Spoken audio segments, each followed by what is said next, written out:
Welkom by ons bespreking oor die ontleding van voorraadverwante transaksies met behulp van die rekeningkundige vergelyking. Ons sal ondersoek hoe hierdie transaksies 'n besigheid se finansiële posisie binne 'n periodieke voorraadstelsel beïnvloed, met die fokus op sleutelkomponente soos bates, laste en ekwiteit.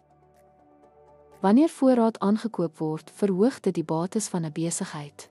Indien dit op krediet gekoop word, styg laste ook, wat die dubbele impak op die rekeningkundige vergelyking weerspieël. Dit is noodsaaklik om finansiële dinamika te verstaan.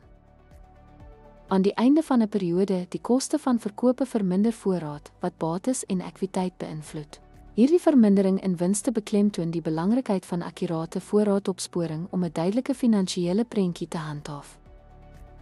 Aanpassings aan eindvoorraad beïnvloed die batekant van die rekeningkundige vergelyking.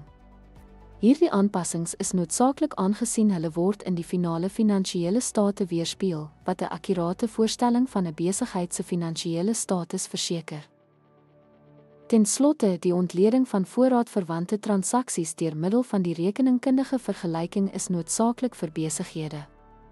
Bied insigte in finansiële impakte wat help met beter besluitneming binne 'n periodieke voorraadstelsel. Dankie vir u aandag.